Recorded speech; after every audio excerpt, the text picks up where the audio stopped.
Hello my dear students, this is Dr. Hadi here and you are watching Medical Glue by Dr. Hadi. Welcome to my channel. Today's topic is from biochemistry, that is denaturation of protein.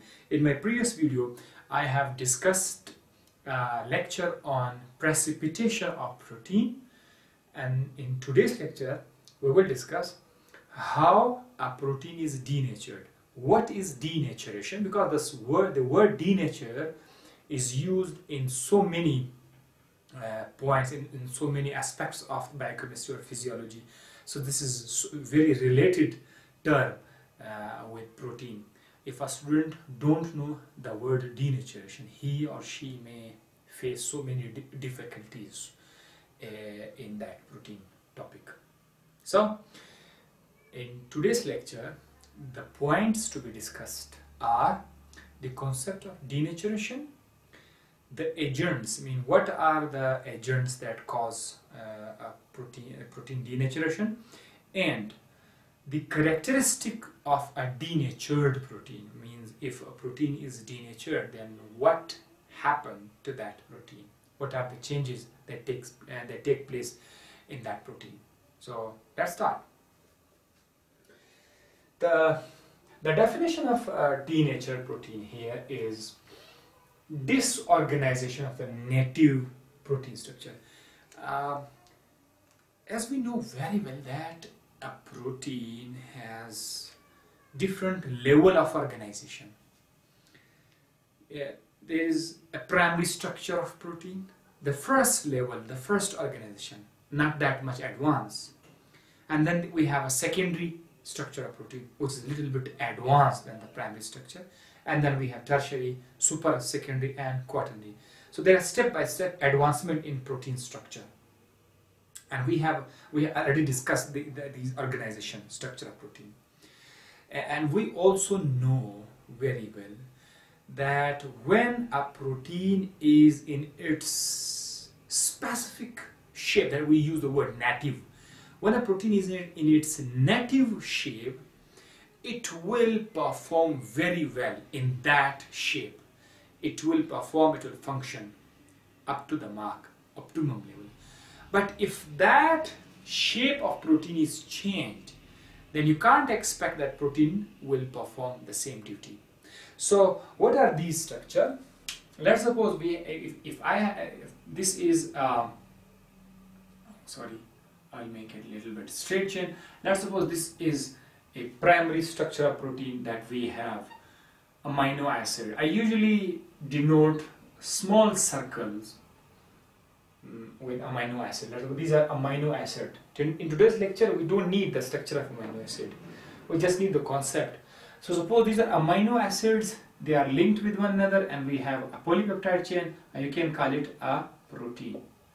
Now, when this protein bends, means it becomes like this, or it becomes like this, whatsoever. This is called as secondary structure. This is called as primary structure, and this is called as secondary structure. What is secondary structure? Because here the polypeptide is a little bit more advanced now. And do you know what are the bonds, what are the new bonds that keep that secondary structure? Are hydrogen bonds. Hydrogen bonds. Hydrogen bonding. So this is called a secondary structure. And tertiary structure we have, this is very important. You can't say that I am repeating my lecture once again. It is very necessary, because without the idea of the primary and secondary structure, once again I can't deliver that topic of denaturation. And in tertiary we have a polypeptide, but this time it is like this, fold in, refold upon itself. So now this is a tertiary structure. This is just a surface level study, not the detail of protein structure, just a revision is there, a summary is there. So when a secondary structure fold and refold upon itself, this is called as a tertiary structure. And quaternary structure, we have one tertiary structure, second tertiary structure, third, and so on. When these are linked with one another, we call it quaternary structure. So these are the native form of a protein. If a protein is in its secondary structure, it will perform its duty as far as it is in that shape. And if that shape is disturbed, means we use the word disorganization. If this shape is disturbed, we say denaturation has occurred. And if a protein is already in that tertiary form, in the refolded form, if it straightened back, I mean if that the fold becomes straightened again, so we say it has again lost its organization. It is also called as disorganized. Maybe you can see here, it become a secondary structure. If it becomes straight like this, we say it is disorganized. And if it become like this only, if it become like this only, when there is no folding and refolding, so we say that it is disorganized. And here we have some units that are linked with one another. We can oligomers, monomers, dimers, trimers. As far as they are linked with one another, the protein is said to be functioning very well. But when they are separated from one another, then we say they have lost their native structure. So the loss of secondary, tertiary or quaternary structure. Now we come to the definition. The loss of secondary, tertiary or quaternary structure of protein is called as denaturation of protein. So now we finally got the idea what is mean by that word denaturation. So after getting now what will happen to the to protein? Usually we will discuss it later on. Once a protein is denatured, of course it will not be able to perform, so it will lose its biological activity. This point is more important. Loss of biological activity, because a protein is present inside the living body, a biological system, and inside that biological system it is performing its duty in the form of enzyme or some other structural protein. Once they are denatured, they will no more perform the same task. So we use the loss of biological activity. And what are other points, what are other things that happen to a protein once it is denatured? We'll discuss it under the heading of characteristic of a denatured enzyme protein. Now come to the next topic, that is, what are the agents that cause protein denaturation? I mean, if a student wants to denature a protein, how he or she can denature a protein? So that is, the topic is denaturation of protein, agents of protein denaturation, agents of protein denaturation. So here we go. The agents that cause protein denaturation are of two types. Number one, that is called as physical agents, and second one is called as chemical agents.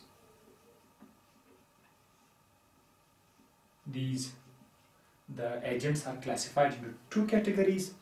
In physical agents, means we have heat. The most important one is the heat.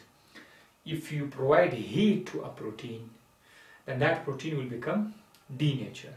Example, very simple example is, well, you make an omelette of egg white, you provide heat, and what happened to egg, that you can say the egg is denatured.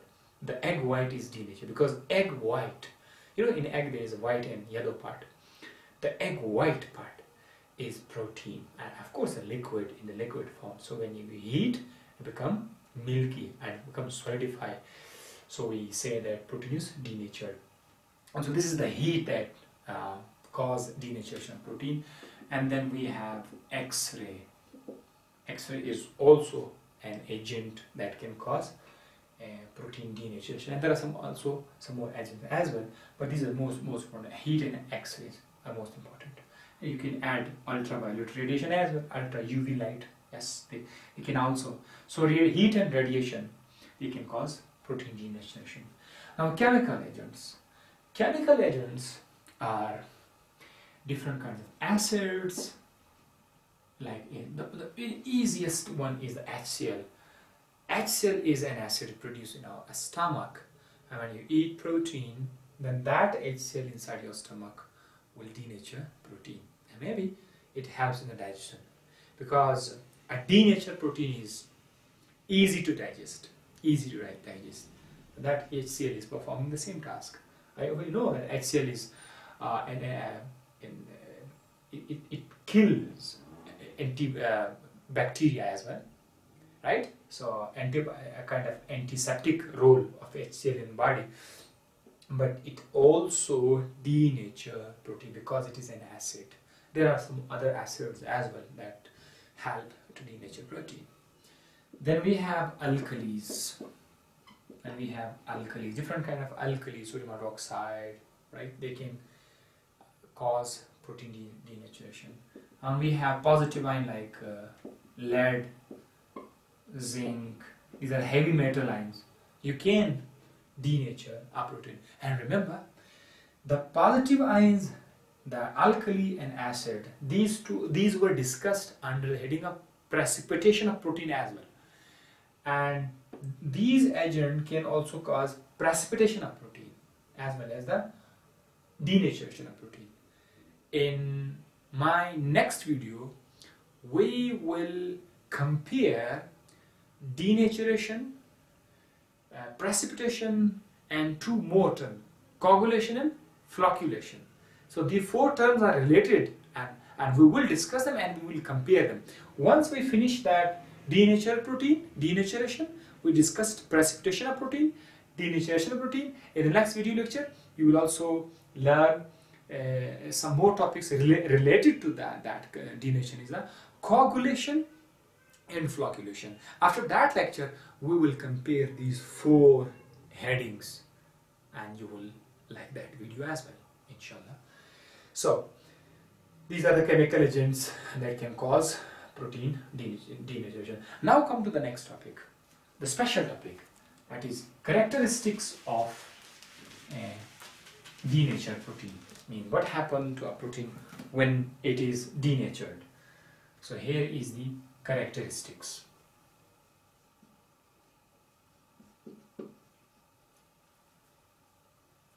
Characteristics of denatured protein. Denatured protein. The very first characteristic of a denatured protein is all the structure that we discussed, secondary, tertiary, quaternaries, they will be lost, but no change in the primary structure. That is most important, because those students who are preparing for the entry test, they need to know, they need to take out the crux of the topic, I mean the main points of the topic, especially coming in the entry test. So no change in the primary structure. The primary structure will remain intact, means this is one amino acid linked with another amino acid and so on. Many amino acids linked with one another, and there is no folding, there is no twist, there is nothing there. So this is primary structure. Primary structure is assembled by the help of peptide bond. So when a protein is denatured, nothing will happen to the peptide bond. The primary structure will remain intact. However, secondary structure, because of the breakdown of the hydrogen bonds, it will be disturbed. In denaturation, we are actually breaking hydrogen bonds and even sulfhydryl, that is also bond between protein, sulfhydryl bond.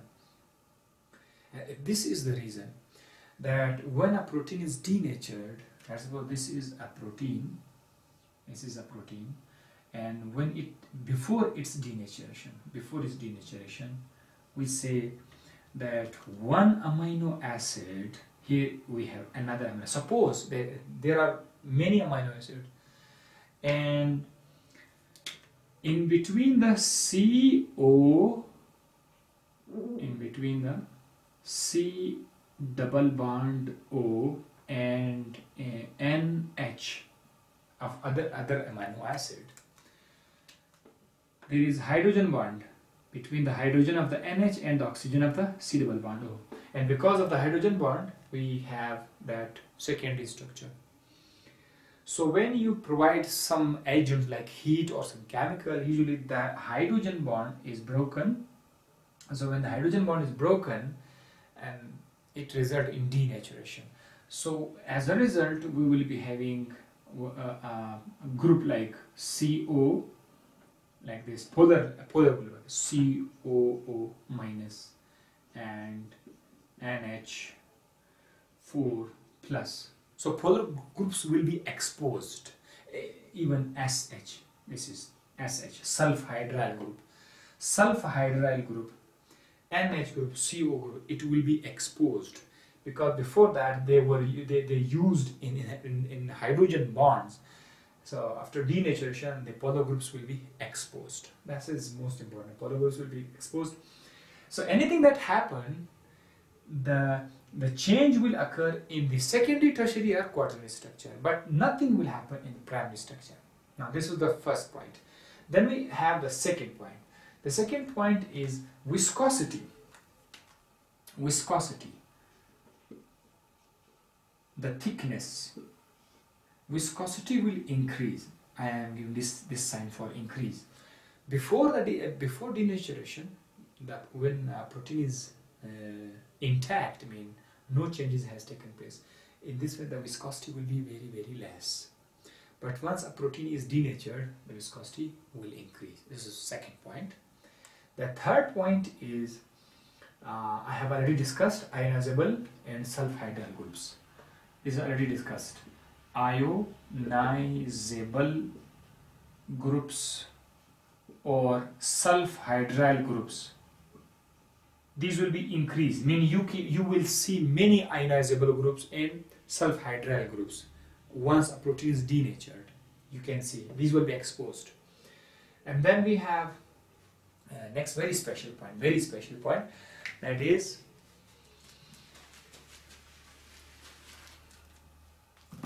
digestion. The fourth point is digestion. That is digestion. When a protein is denatured, it is easy to digest. I will tell you the reason. Easy to digest. There is a reason. It is not just a point for students to write on a question paper, an answer sheet, sorry. Then there is some explanation. Easy to digest. We already know that if you want to digest a protein, you need to break the bond between amino acids. I mean, these are amino acids, and in between these amino acids we have peptide bond. And for peptide bond, we need enzyme. Different enzyme, pepsine, trypsin, and so on. But the problem is that when a protein is in that advanced structure, mean a protein is either in secondary or tertiary structure, there is a compact. Usually the bonds are hidden inside the core. So enzymes feel it very difficult to enter and reach the target peptide bond because they are not exposed. The peptide bonds are not exposed. After denaturation, the structure will change, a kind of unfolding will occur, and the peptide bonds will be exposed. Now the enzyme can easily reach these peptide bonds and they can attack and break. So we say digestion is speed up. That was very important. It is, let's suppose this is a tertiary structure or secondary. So when it become like this, then we can see there are spaces available. If bonds are there, enzyme can easily make access to that point. So easy digestion. Now the next point is irreversible and reversible coagulation. Means this is something very important. If a protein, once it is denatured, will it be reversed or not? This is a question. So it will be our fifth point. It will be our fifth point. Yeah. Reversible. Reversible and irreversible. Usually, protein once denatured can't be reversed. When it will lose, there will be a loss in properties, there will be loss in biological activities. But only in controlled way. I mean, if you bring some control condition, you can reverse a denatured protein. That is called as, the process will be called as renaturation. Renaturation. What do you mean by this? Let's suppose this is a protein in its original native form and you denature it by some mean. By some mean, I would say controlled mean, by some controlled mean. If you denature it by some, let's suppose it is now denatured. This is denatured and we can't see any hydrogen bond here. It is denatured protein. If it is controlled, we can bring that denatured protein back into that form. And this process will be called as renaturation. Renaturation. So it is possible? Yes, it is possible. But only in few conditions, in only few cases. The example of this is the salicylate in hemoglobin. Let's suppose this is hemoglobin. Hemoglobin. I will let it HB. Hemoglobin is a red color protein surrounding the red blood cell. It helps to catch oxygen and carry it from the lungs to the body tissue. That is a special respiratory protein, respiratory pigments. So hemoglobin, if we add a compound called as salicylate, that is very special compound, salicylate. Salicylate. Salicylate. It's a chemical when you add this. So what will happen with the help of this salicylate? It will become denatured, perfect denaturation. And when you remove that salicylate again, unless salicylate is there, your protein will be denatured. But when you remove that salicylate, it will come back to its original shape. So that is renaturation. And I think we got all the points here regarding the denaturation protein. I would like to provide you just a summary, a kind of nutshell. Denaturation protein means that when a protein's secondary, tertiary or quaternary structure is changed, we say protein is denatured. How a protein is denatured? You can denature a protein either by some physical agents like heat and ultraviolet radiation, or by some chemical agents like some acid, alkali, some ions, etc. Right? So you can add them. Then what happened to denatured protein? Once a protein is denatured, there is a change in the properties. There is a change in both physical properties of that protein will be changed, as well as chemical properties will also be changed. Among these, we discussed that the biological activity will be, this is very, very important. Once a protein is denatured, its biological activity will be lost. The main purpose of protein is its biological activity.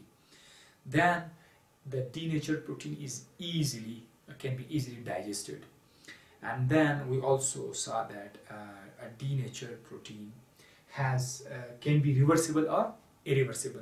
Usually protein are reversible, irreversibly denatured, and in very few cases when you have a controlled condition, then you can make a protein denaturation reversible. In this case it will be called as renaturation.